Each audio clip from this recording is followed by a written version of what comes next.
talking about today. Hopefully you guys can see this. Know your numbers. So I want you guys to get to the point where you understand and learn how to do your numbers. Let's see. Numbers. Yep. Okay, great. So basically, what I wanted to just kind of cover is today we're going to be doing a property analysis session. I'm going to stop. There's three parts to it. And then at each part, I'm just going to kind of stop and ask you if you have any questions. So just hold your questions. Also, if you have a question, you can put it in the chat, and Chuck will kind of call it out at different times too if you really need to. So property analysis, guys, is so much more than just running numbers. Most of us think, oh, I'm just going to run my numbers. We take 10 minutes, send it over, think this is done.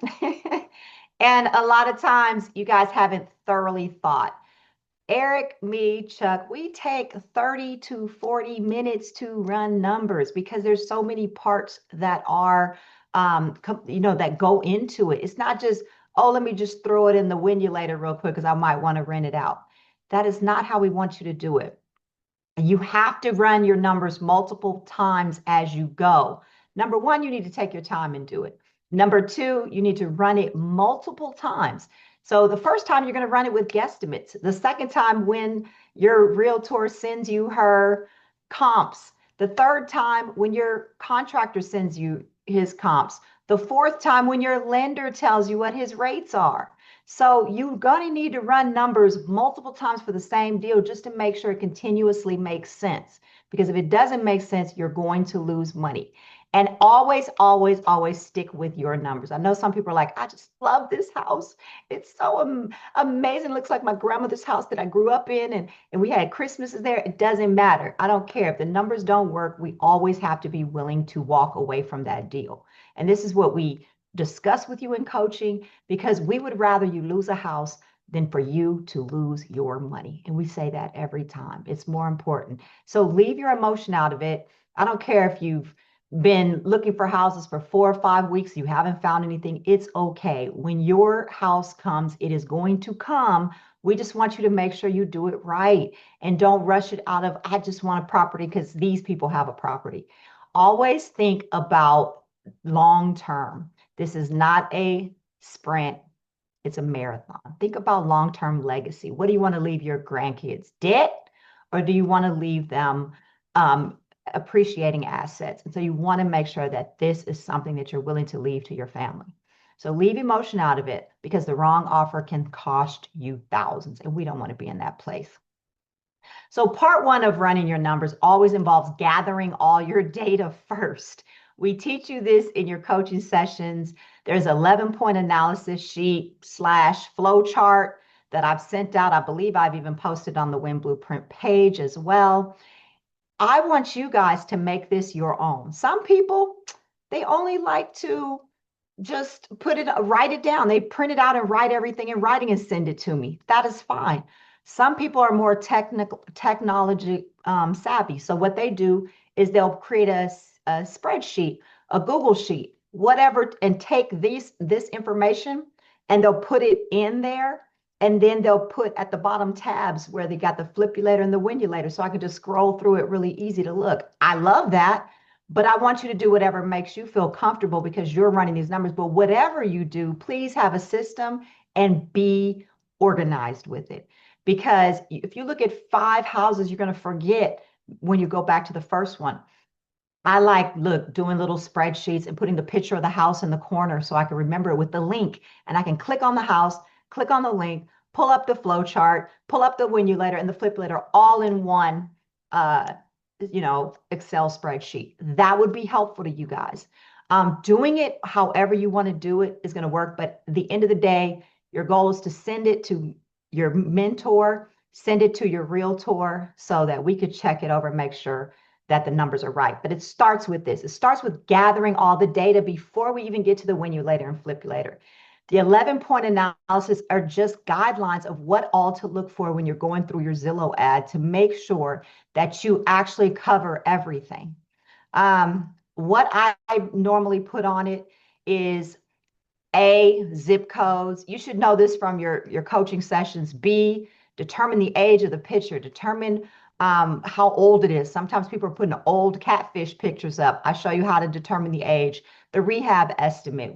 How do we guess it based on the pictures? Are we looking at roofs? Do we need to paint? Are we needing windows? Does it have solid bones? Can we add value by adding a bedroom? We're looking at all these things and discussing rehabs. Then we're going into the description. The devil is in the details. We talk about that. Finding out what exactly the house does. It say it has a tenant? Is there a new roof? Does it say is this an auction? All the things you need to know. You need to look at the description, read it thoroughly. Chuck and I have missed opportunities by not reading it. Eric tried to give us, he tells everybody he tried to give us a property one. We were like, nah, we're good. I'm working on, I don't know, 2 rehabs, Chuck's on one. And we're like, no, we're good.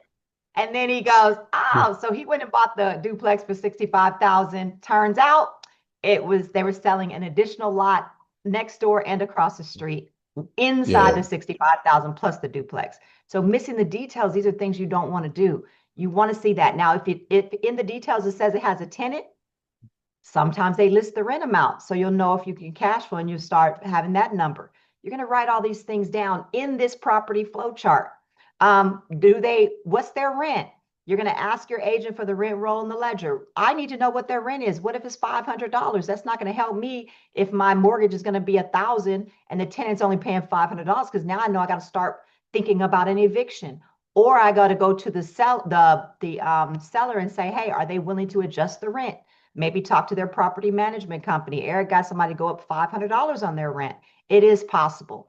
Just because it has a low paying tenant doesn't mean you have to skip the house, but you have to dig deeper to decide if you need to go either A, put them out, or B, work with them to get it where you need to go.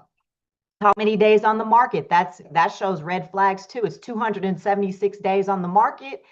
Why did nobody else get this house before you? I don't want to be the test dummy to find out, and I hope you don't either. Street walk. We definitely want to look at the neighborhood from the perspective of not only an investor, but a tenant. If you're going and you got crack house next door, burnt house on the other side across the street is a factory, how many renters are going to want to live there with their kids? So we got to start doing that street walk, making sure we can't fly down there every time. So let's do the street walk. The maps. Where is it located? If it's too close to East Cleveland, you might want to move it away. If it's in a undesirable area, you might not want to go there. Several streets over, you could have great houses, and then 1 minute you're thinking you're in you don't want to go to Shaker Heights because of the POS down there. So what you want to do is kind of make sure you're close enough, but you're not getting your comps and ARVs from there. And we'll talk about that in a little while. But maps, we got to see where we're located and what our border is. If we put our zip code in there, the blue outline, it will border it so you don't make the mistakes of adding additional comps in there. Property taxes, of course, you want to write that down too, because it affects your rent, right? Because if your property taxes are $2,000 or $3,000 a year, that's $250, $300 a month. That's taken away from your rent amount that you're getting. That's taking away from your profit. So it's important to know every year I got to take this away from my profits. And so property taxes are important. The lower, the better, obviously. Price history. Has it gone in and out of the market? Have they taken it off, brought it back, taken it off? Maybe it went contingent.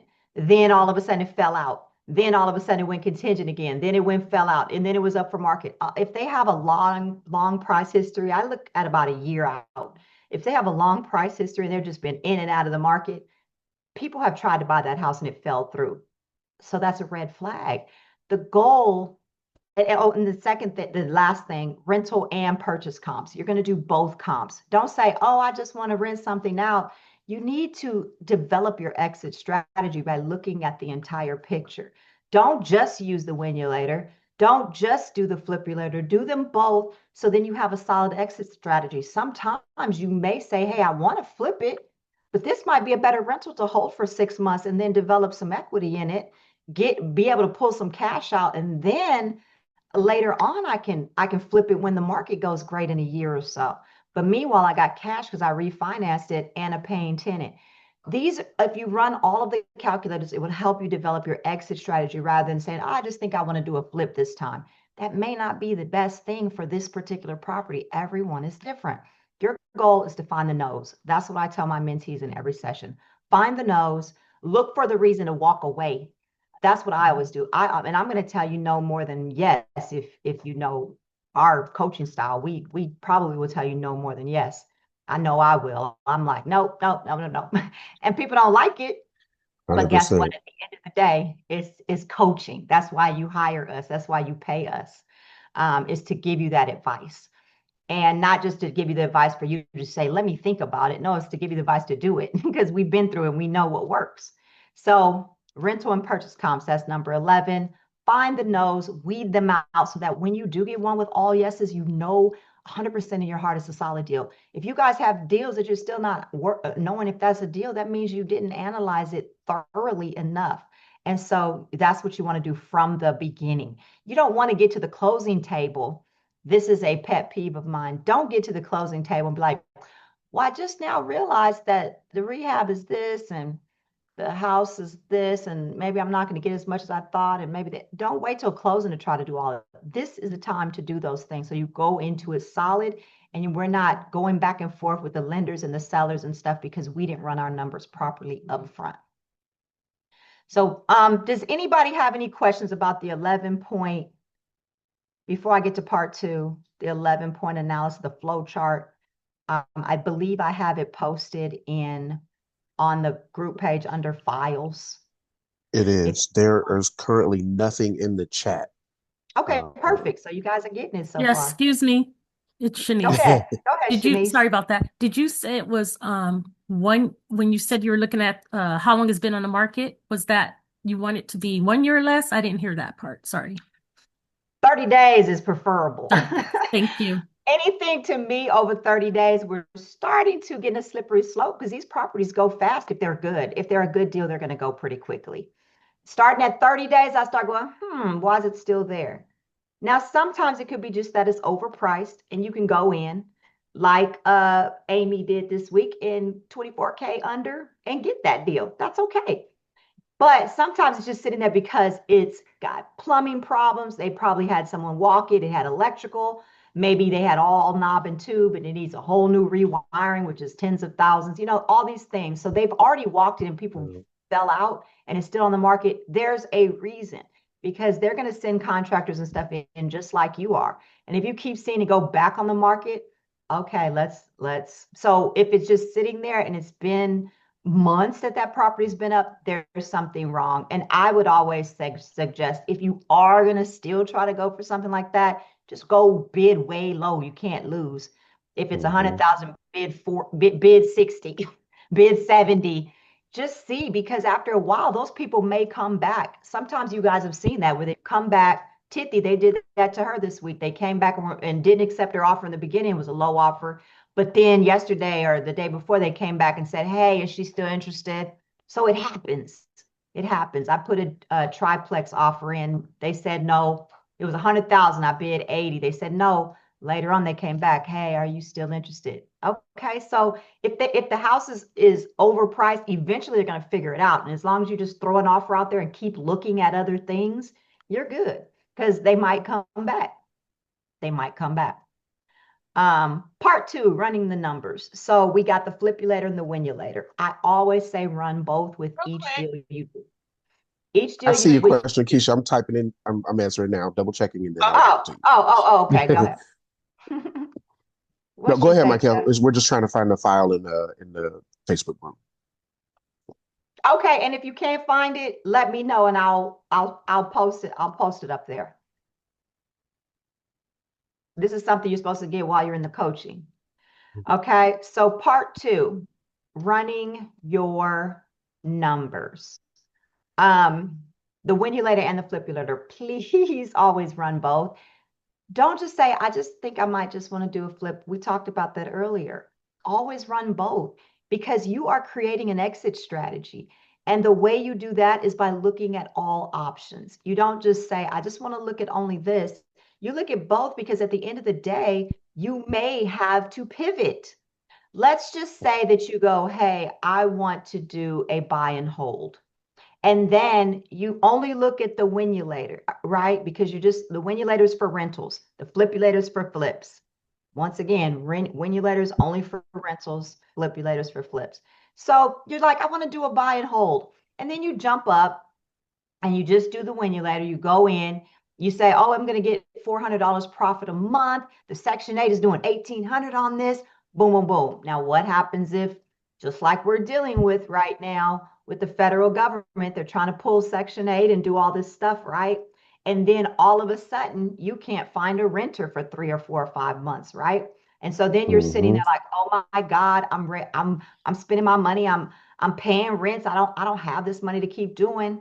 You may have to sell it. And guess what? Because you didn't pull the Flipulator, your profit was only $10,000 or something super low. So you couldn't even refi it and pull cash out. You couldn't even pull cash out. You tried to refi it, or you can't even really refi it until you get a tenant. But sometimes they'll let you do that. But you try to refi it and they say, oh, there's no cash in here. You got to bring cash to the table because you didn't know that bottom line number from the Flipulator. The Flipulator would tell you your profit so that when you do the Winulator, you can go back and say, guess what?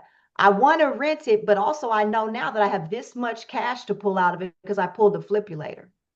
So your coach should be teaching you how to do the Winulator and the Flipulator and walking you through both because it's important for you to be able to run both very thoroughly for the decision of, even if I do say I'm going to buy and hold it, if I have to pivot and sell it, do I have money in it? When I get a refi, am I able to pull cash out? It's telling you the complete picture. And if you didn't run that Flipulator, you're going to be sitting there disappointed, like, dang, I just tried to refi it. There's $6,000 in it. I still got, $20,000 worth of credit cards. What's going on? So always get the big picture, okay? It keeps you from A, wasting the realtor time to have them chasing houses all over Cleveland in the snow. But B, this gives you your no. If it doesn't work on the Flipulator, a lot of times I'll be like, I'm not even gonna worry about the Winulator. Why? Because if it didn't work on the Flipulator, it doesn't have any money in it. It's negative equity. I'm not gonna buy a house with negative equity, even to rent it. All right, so next, sorry. When you're running your numbers, A, we gather all relevant info. We talked about that.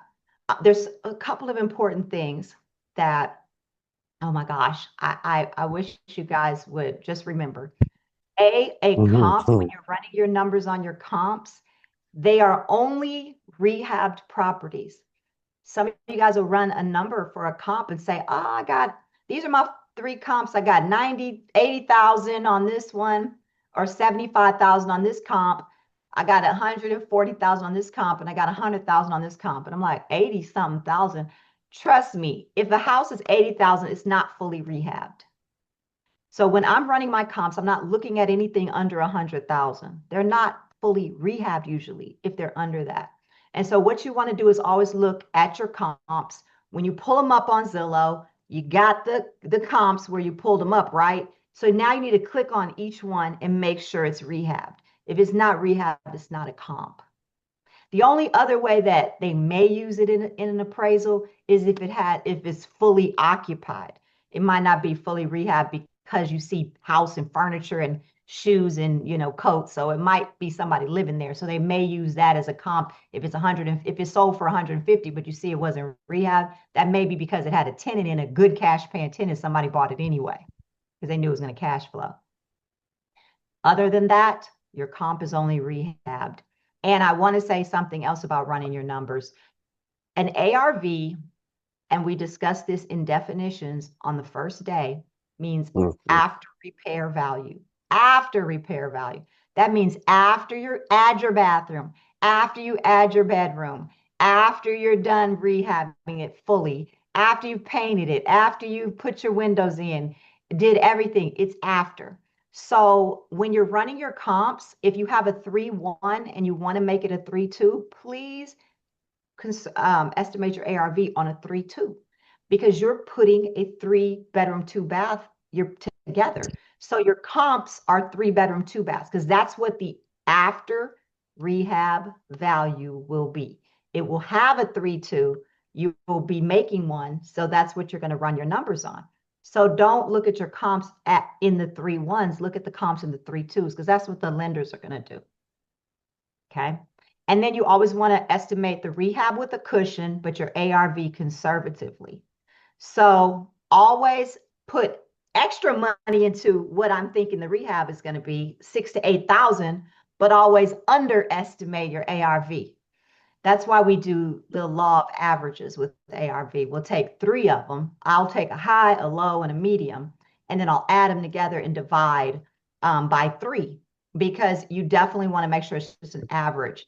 And then of course, later, your agent will send you the CMA. They'll send you your tenant ledger. You'll get the contractor walkthrough, and then you can tighten up your numbers. But in the beginning, when you're just guesstimating everything, when you're gathering all your info, remember, a comp is only rehabbed, cushion your rehabs, and conservative with your ARVs. It's okay to do that, because I'd rather underestimate and be excited when everything works out. Like Lori got $174,000 appraisal when she only expected like 145.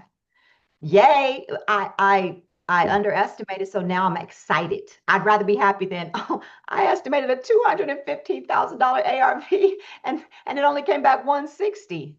That's the worst case scenario. So we always want to do that. Okay. Next, running the numbers, your comps. So we Hold on, said real that. quick. We got a quick question in the chat. Okay, go ahead. We got about 30 minutes left. But how do you even know whether you can add a full bath or not during your research phase? So what I say is look at the square footage. Look at the square footage, because the contractor's job is to find the bathroom. It's not your job to try to figure out where to put it. It's their job. So you may have attic space, right? So then you can finish a bathroom out in the attic space. You may have, let's just say it's 1,500 square feet. It's a 3-bedroom, 1-bath.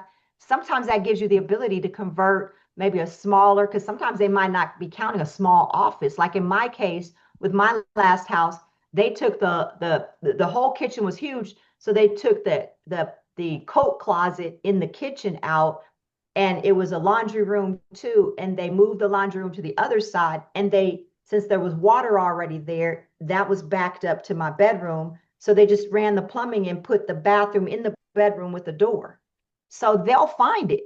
It's not your job to figure it out. Just say, hey, I wanted to add a bathroom. Now, if there's not a lot of room, they may do a half bath versus a full bath. That's something you'll talk about with your contractor. The way they answer your question to get your contractor in there and let them figure it out. You just plan for it. You just plan. Got another for it. question. Go ahead. What is the this is one of those silver bullet questions, Nancy. What is the best cushion to add for a rehab? 7 to 10 grand, or I always say 6. I always say 6 to 8. That's what I tell you guys usually in class, 6 to 8. So unless that roof is kind of ugly, that roof is messed up, you might have to go a little bit more like to the 10s. Yeah, But I'm risk averse. I'm always say 10. I like round numbers, but yeah, there's no silver bullet. Once they get in there and I start always do touching 6 stuff, you to never 8. know. Yeah, because through the whole house, we're always going to cushion it a little bit anyway. So you'll already have a cushion. But then I say another 6. I usually say about 6 to 8. Because if you go too high, it'll throw off your numbers by too much, where you won't even get the house. And sometimes it's not even that high. So also you don't want to go way high where your numbers won't work. So I think there's a 6 to 8 cushion kind of makes sense to me. And I've never gone over by, when there's stuff that ends up happening, I've never really gone over by more than 8,000, if anything. Because you're already looking at the house and decided it needs a new roof. Your agent already said it. So you're adding that into the rehab anyway. The 6 to 8 is on top of the things that you already know about and you've already put in. And your contractor's already looked at the time they look at it. But when you're guessing, look at it. Look at every picture. That's why when we're looking at the flow chart, we're looking through the pictures. That's one of the items on the flow chart. Look through the pictures and start giving yourself rehab quotes. And then when your agent walks it, she'll give you even better numbers. All right, so we're going to just look at this house real quick. I just picked a random house on Zillow. And I just want to tell you guys, when you're running your comps, your square footage matters too. The year built matters too. And you want to also have the Section 8 list with you. So you're going to look at understanding that your comps can't be 200 square feet larger or smaller than the house itself. So if the house is 1,800 square feet, you can't go above 2,000 or below 1,600. And the reason is why, because the appraiser, a lot of times they won't count it unless they get desperate and see, oh, we just don't have anything, so we're expanding our search a little bit. So just remember that with the square footage. Inside the ad, they have price per square foot inside of every Zillow ad. I'm going to show you that in a second. You can always, if it's just a far difference and you don't have any other comps, you can always take the price per square footage, just apply it to that extra square footage and deduct it off of your house. And we'll talk about that later. But year built, you can't go plus or minus 20 years. So if it's built in 1940, you can't go below 1920, you can't go above 1960, okay? So plus or minus 20 years, and then keep your Section 8 with you. So this is the numbers I got from this house. I'm gonna show you just kind of how I did it really briefly, but I got 113 ARV, 1250 rent, 1468 Section 8. That was just from doing my research, but I'm gonna show you this house really quick. I just want you to see it and what I did to do this house. So go to Zillow real quick.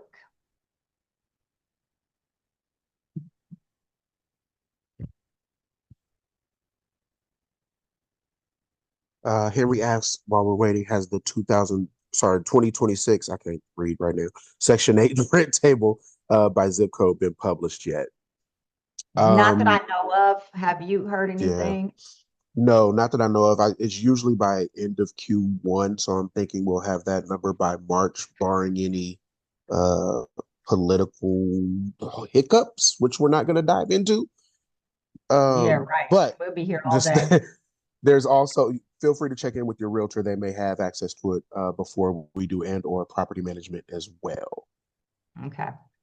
So this house, what I did was I looked at it. It's kind of awful. You know, it might need a new roof. It's going to be needing some work. It just came up for sale, 49,000. Sometimes it's okay to have a big, huge rehab if the price is super low, because it might even all out. 3-bedroom, 1 bath. What's my plan? To add a bathroom, because look at how much square foot it has, 2,200 square foot. It was built in 1926, so plus or minus 20 years. Right here under that, it says the price per square foot. So what if you're doing comps and you see, oh, this house is much bigger, you can actually take the price of that house and reduce it by 20, just take like if it's smaller, let's just say it's smaller, it's a 1,800 square foot. You say 1,800 square foot by and $22 a square foot, and then bring the cost of the house up, if that makes sense. You can bring the square footage of the house up. So if it's 22 square foot and you're looking at the comp, then you just take that 2,200 square feet and multiply it times the comp, and then you'll know, the comparison price. So they tell you to do that in real estate school too. It's just helpful so that you can balance it out if you don't have any valid comps. So basically, it's been on there 5 days. It's going to sell pretty quick. Street view, lovely, lovely street. You always want to be not the nicest one. You don't want to be the nicest one on the street, but this is a great street. So you figure the value will be there eventually on that street. I'm not going to walk through, but every once in a while I'll go through and just look at materials, because a lot of times right here under materials, they'll put whether it's wood or what is that called, Chuck? I can't think of the word right now. Siding, vinyl siding. So they'll put here whether it's wood or vinyl siding usually. So that helps you to decide whether I need to paint it or not. If it's wood, you always have to paint it. Tax is $9.98. I did all that. But right now I'm just going to go and just to show you how I did the comps real quick on this one. So I just go by zip code. It was 44108. So I'm going to pull up the zip code. I'm going to go to sold and see how they put that blue border now. So we don't want to go outside of that. Obviously, if we see any comp way close to the edge, we want to be careful of that. And I always do 100,000 through 300 because we don't really find homes in our areas above 3 and below 100 is usually not rehabbed. So I'm going to do 3-bedroom, 2 baths and use exact match because I am adding a bathroom. So I'm looking at my value when my house is rehabbed. That's my ARV. Then I apply under more. This is where you can get really, really specific. The more specific you have, the more it will whittle down your choices. You can do that square footage, maybe 300 or 400 over a 300 or 400 under, just so you have a little bit of a cushion in case there's nothing. You can do your year built. You can put that in. I always put the address in here. It's 11803 what is it? Rutland Avenue. Oops. Here it is. And then I go straight to sold in the last 6 months. So the cool thing about this, you still see the border. You see the houses around it. And now you got a blue dot that shows you exactly where you're at. So I can actually see where my house is pertaining. So you want to look at the closest. What I did, I just took this one. And so, of course, you're going to click on them, look and make sure they're rehabbed. Look at the square footage. You can add or subtract based on that 22 square feet if you want to do that. But what I just did, for purposes of this, I already did it. I took the 100, the 121, and the 120, and I got 113,958 as my ARV. So let's just say we just did the speedy thing. It all worked out. They were all great. And yeah, this is my ARV now. Write that down. And then I go into my rentals. So 44108 for my rentals. Because we're still in the gathering phase of our analysis. And then we're going from, I always go from about 750 in that area to about 2,500 because I want to see the whole picture. 3-bedroom, 2-bath home, entire place. Now, if it is a multifamily, please know that you always have to click apartment, co-ops, and condos for your comps. Entire place, because it's not a room inside the place, it's the entire unit. You have unit 1, you have unit 2, but you want to, let's say it's a 4-2 duplex. You want to come over here and do 2-1 because you want to get the price of each individual unit for your Winulator. So I want to do a 2-1 because I'm looking at each unit individually. Don't forget that. Don't put 4-2 because it's a multifamily, because then you'll get the price of a 4-bedroom duplex. Okay, you want a 2-1. So keep that in mind. So if it's multifamily, that's what you'll click. But if this is a single. And then we're going to get into, you have to take all of these off. So go back. If you put them in there for this purchase, take them out. Take them out. Take out year built, take out square footage, because that stuff doesn't matter so much when people are trying to rent. They don't care how old and young it is. It doesn't really affect the rents. Just how new it looks on the inside is what they're interested in. So you could take that out. And then I take out days on Zillow because it doesn't matter when it's coming to rent. So 1.2, 1.3, I already looked at these. These are really only two. I averaged it out to $1,250 on the rent. So what you do, you just take everything that's available, add it together, divide it by the number available. So there's only 2, so we added those 2 and divide. That's how we came up with our rental comps. Now we got all of our information. We got our taxes, we got the square footage, we got the year built, we got the rent, we got the purchase. Now, you see why this takes so long? Now we're ready to get into our Winulator and Flipulator. So that's where we're at now. So let's go back real quick to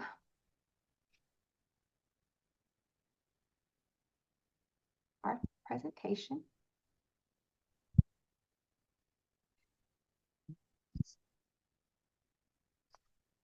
Oh, here we go again. All right, let me You'll get it up. I always forget to, there's like an advanced and it shows portion of the screen. So that's when I always mess up with not doing that. Got it. We're here. Okay. So fully rehabbed. We did that. Now we're at the numbers I just came to. That's how I got them. 113,958. It's going to take you guys a lot longer to do that because you're going to be estimating and making sure they're rehabbed and doing all that. So that's the part that it's going to take the time. And it's okay to take the time. Now the next part is this. And this is super important, guys. On the last session, what we always do with you guys is now I introduce you to all the the lenders. So you're going to we're going to send out an email here. Hey, here's Jeremiah. Here's Celia. This is my mentee. Here's such and such. So what you're going to do after that is you're going to meet with them the last week and you're going to ask them about all their fees. And you're going to ask each one of them, we send you lender questions and you're going to ask them the tough questions because you don't know who you're going to choose yet, but they're going to get you pre-qualified in that last week. So that's the next goal. Get you pre-qualified. One question, Myckelle. Go ahead. Go ahead. And guys, we're gonna after this, we got about 15 minutes left, so we gotta let Myckelle get through this. Yeah, I got it. Let me Henry, because I got different points where I'm gonna stop and ask for questions too. But go ahead, Chuck. Joyce asked a really, really good question regarding the property taxes. Are you using the latest tax info reflected on Zillow? Yes, that's where I got it from. Yep. This one was on Zillow. It was $998. So yeah. All right. So the lender questions, we're going to send you obviously to each of the lenders. That's your last homework, basically. You're going to get pre-qualified with all of them. You're going to take the lender questions, ask them all these questions. This is very important to do. And the reason why is because you need to understand what numbers to put in your Winulator and your Flipulator. The Flipulator has lender fees, origination fees, closing costs. It says all that, right? But if you've never talked to the lenders and don't know Neil's, and then you never asked Jeremiah what his are, you never asked Andrew, you didn't ask these people these questions. Now you're just putting random numbers in based on your thought of what you think it is. We need to go to each one of them. And that's what I did when I created the Flipulator. I went to each lender and said, Neil, how do you do your origination? Okay, I do 65% of the ARV. That's my loan. And then I take 2.5% of that. And then that's my origination. Okay, cool. So Jeremiah, how did you origination? It's just 750 flat. Boom. That's two way different things. That might be $4,000 with Neil, and that might be just $750 with Jeremiah. But at the end of the day, Neil's giving you 65% of that ARV, which is a lot, and that may bring money to the table. And Jeremiah may just give you 75% of the price of the house plus the rehab. That's something you got to understand which one is going to work for you, because it might not work for you for Jeremiah. I've had where I've ran both, and I'm going to get a way better deal with Neil, or I'm going to get a way better deal with Jeremiah on that particular house. So just remember, your numbers for that house are going to be adjusted based on the lender. So you've got to ask those questions. What are your appraisals? Do you have an appraisal? Neil doesn't do them. Andrew does. Lender fees, what are they? What is your initiation origination fees? Is the loan you're giving me a percentage of the ARV, or is it a percentage of the loan plus the rehab together? Different lenders do it differently. Down payment. Is there going to be a down payment? There's not one when you do a DSCR, but there is one when you originally buy the house. So the Flipulator has to reflect that. The Flipulator shows when you buy it, when you sell it, and the profit. Points. Are there any points or discounts you're giving me, especially as I become a better investor, especially when I'm getting 2, 3, 4 properties? Now I'm qualifying for more things. And then if I have 2 or 3 properties I need to refi, I'm getting a portfolio loan. So I'm getting a big, huge lump sum. Things like that. Chuck, I think your mic's on. Things like that will definitely help you to know upfront before you start running numbers. That's why I put you with the lenders right before your last session, so you can talk to them. So when you get ready to run that Flipulator on your actual houses, you know exactly what to put in those calculators. And then rehab holds backs. Some of them, they'll say, I'm gonna give you all this, but some of it I'm gonna hold back for the rehab for the draw. So you've got to understand how that works too. You need to ask those questions. Don't come back to your coach and be like, so what do you think about his numbers? Ask your lender, because what we're doing is we're giving you 4 different lenders with 4 different rates and 4 different terms so that you have options and you can pick the one that works best for you. So next, after you've done gathering all your info, we got all our info now, we're doing the flipulator. You always run this first. The reason why I say you run this first is because the profit margin, ideally, I like to come around 40K, and I put that on there. But listen, if you get way under that, if you're in the 20, your 10s, the 12s, you're not going to be able to pull money out of that house. I'm going to guarantee you when it comes time to refinance, you're going to have to bring money to the table because they charge fees and stuff when you get ready to refinance. So that's cutting into all that profit plus fees plus whatever's going on. And so you're going to be getting a portion of the profit for you're not going to get the whole profit. You're going to get a portion of the profit when you do a DSCR. And then you're going to have to take off fees off of that. So let's say it's 20, you might end up walking away with $8,000. Is that going to pay your credit cards back? Probably not. So going into the 40 zone, I like 32 and above, going into that zone, that assures you're going to be able to get a nice little kickback. And as your property grows in equity, you're going to get more and more and more money, be able to access more over time. You can still say, hey, I don't care. I am a partial millionaire. I got hundreds of thousands of dollars in the bank, so I don't care if I have a good profit. I just want to get some renters in there and let it grow equity. Cool, do that. But just know you're going to have to come to the table with a lot more money, but you have it, so that's fine. And then you'll be able to put your renters in and kind of let it build equity, but you can't pull any cash out, so you'll be fine because you're independently wealthy. And then you can go ahead and wait until you get ready to sell it or whatever, and you can do that later. That's for the people who have a lot of money stored. If you're tight, you want to do it this way. You want to make sure that you have a good amount of profit in there, or what's your point of doing all this if you can't pull money out of the house ever? All right, so the lender numbers will vary. Obviously, you're going to type those lender numbers in, and you're going to tweak them as you get more info. So when you talk to Neil, you type his numbers. When you talk to Andrew, you type his numbers, etc. I'm going to give you a brief example on the flipulator.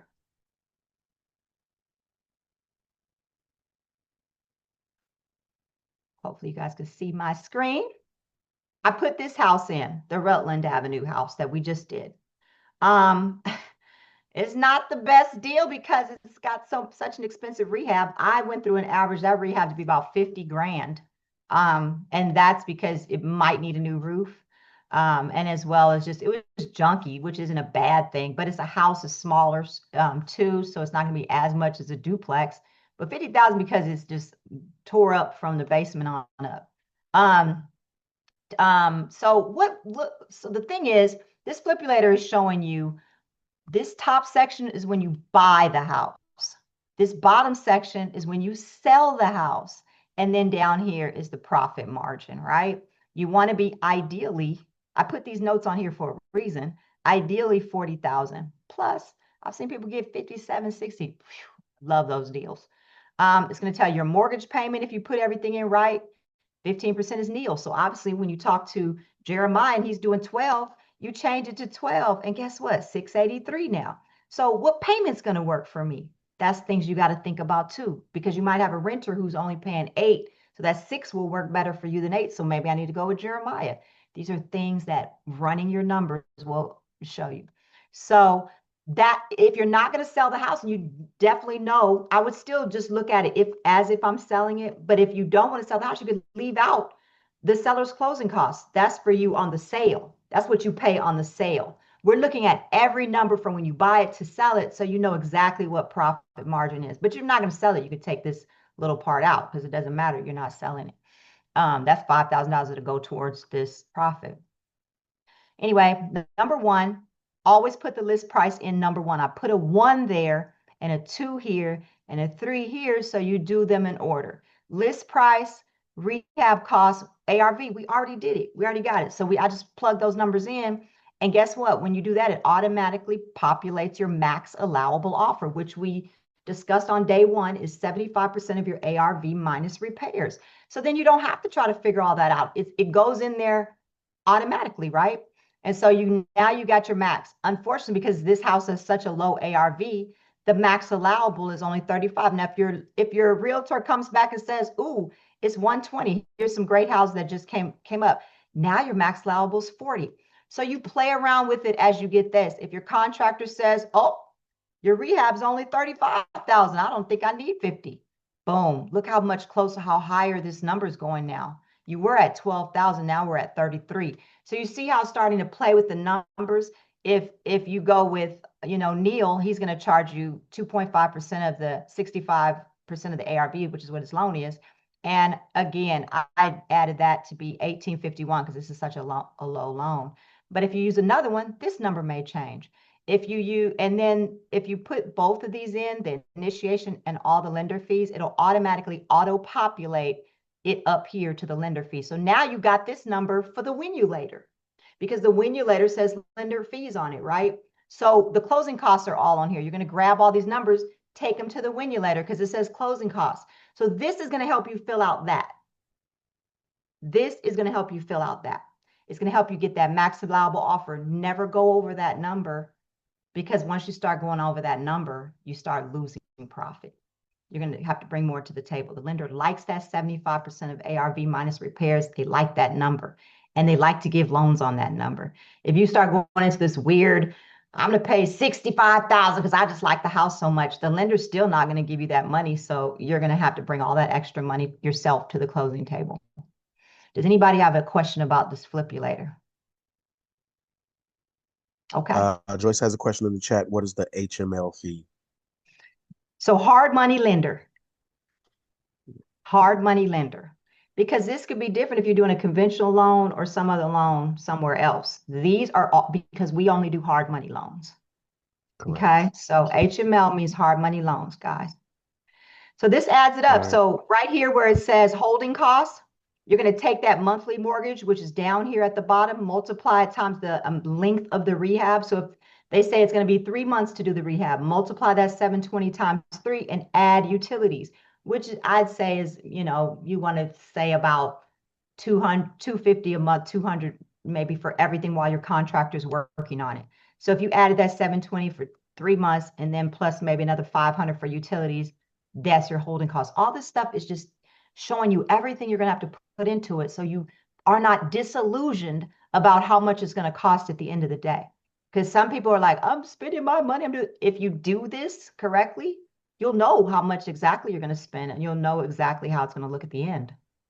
Go ahead, Sarah Van. Hey, good morning, all. Good morning, Good Myckelle. morning. Good afternoon morning. here in California. Yeah. Hi, good afternoon. Actually, the fees that you are putting, the HML fees, maybe for experienced buyers, right? This is way lower than what we paid. So I The just reason why I want put that number is for that house. That house was only, remember, that house was $40,000. So yeah. So what Neil does is he takes the ARV, he gives you 65% of that, and his initiation fee is 2.5% of that, of the loan, of the what he gives you. So that would be 1,800. Now yours is more because your house was more.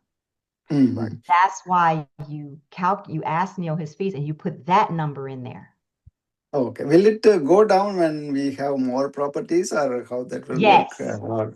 Okay. They all do better. The more experience you have. I haven't paid any money in my last few houses. I've just given checks. Oh, thank you. You're welcome. Yes. So the more you do, the more you're going to make. Just know 100%. This is a long game. Some of you guys get 1 or 2 properties and drop out. I'm done.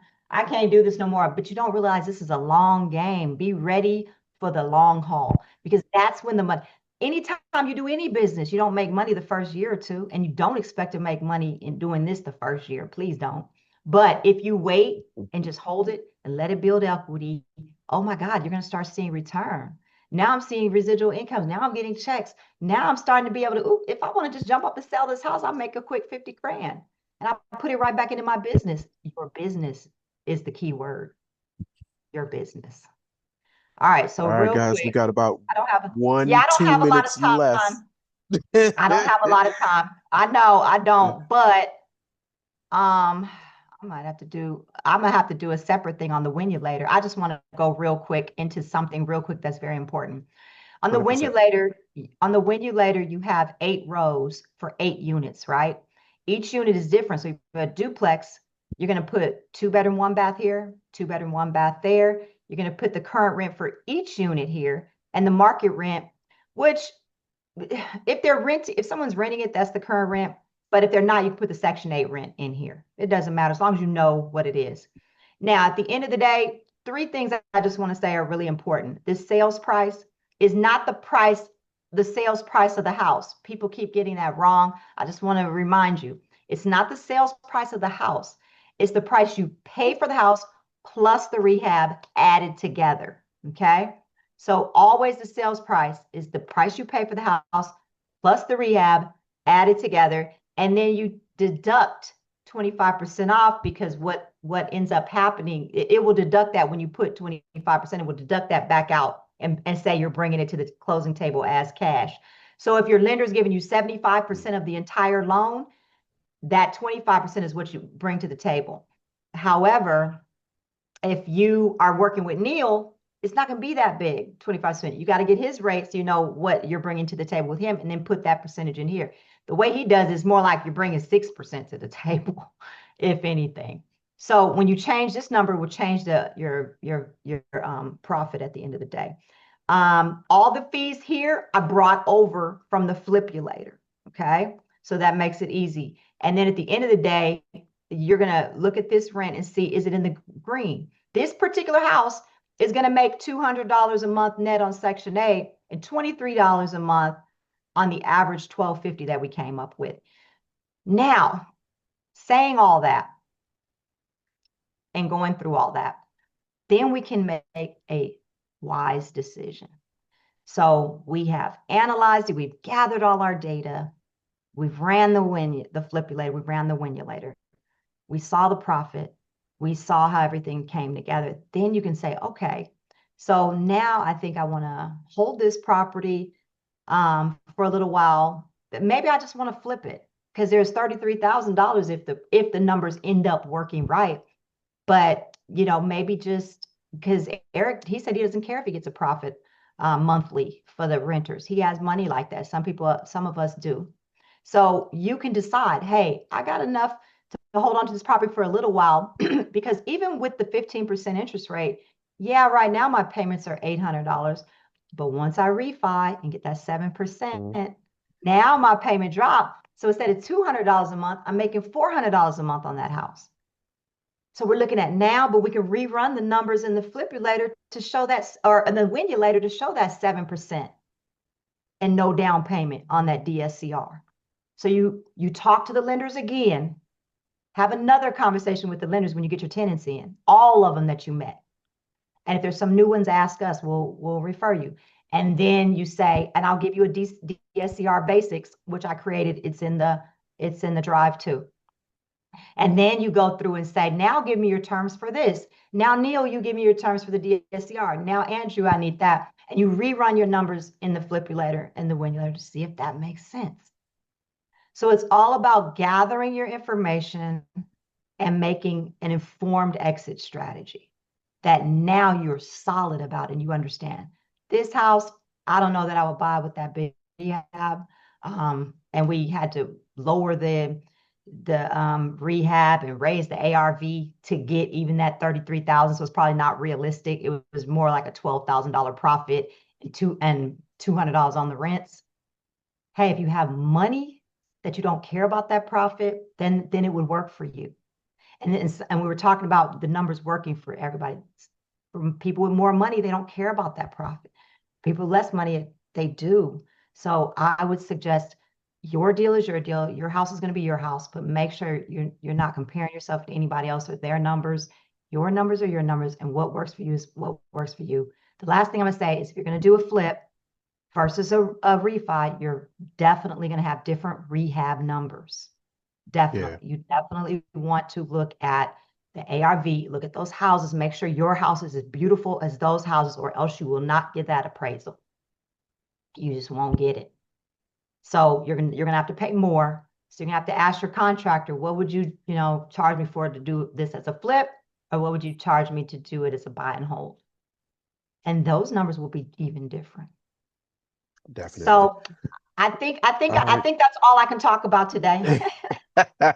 without keeping All y'all right, for another guys. hour. Right. So listen, obviously there's a huge demand for running your numbers. I think one of the most important things that Myckelle mentioned on this call was at the very beginning, 30, 40 minutes per property off top, right? There is nobody has been doing this long enough in the Win Blueprint to say that they can look at numbers in 10 minutes.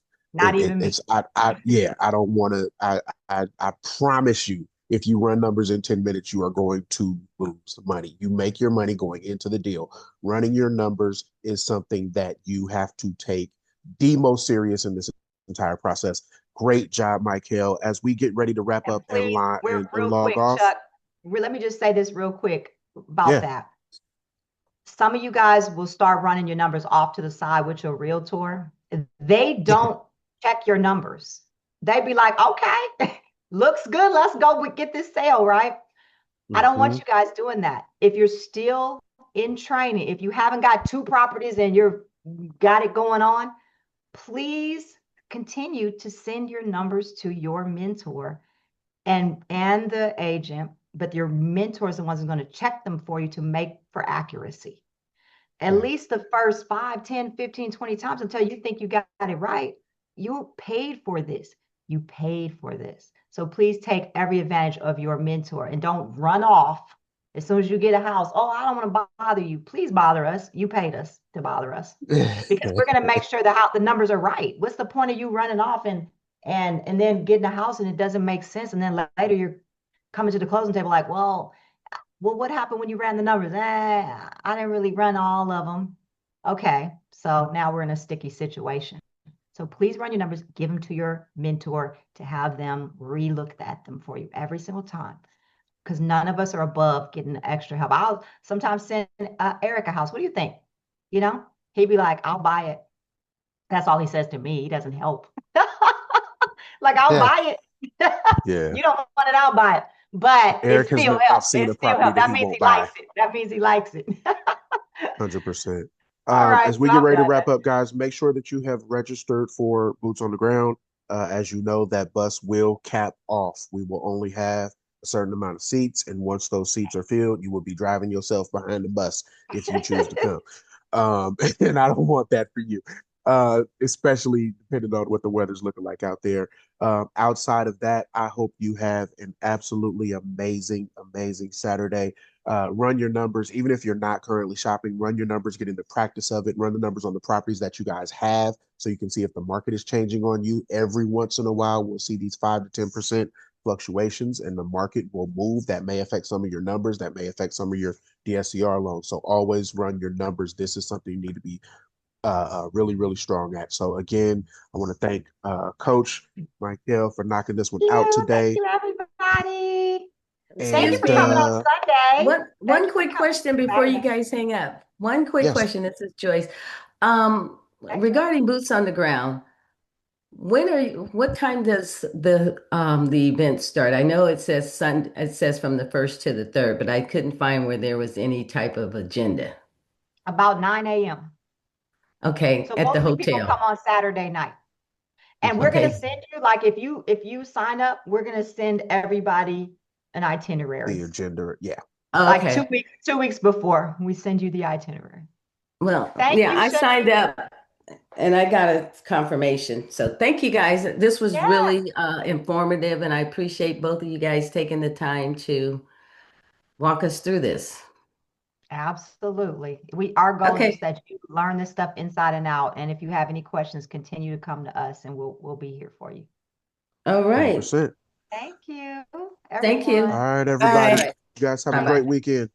Thanks. Bye. Bye. Bye, Bye. guys.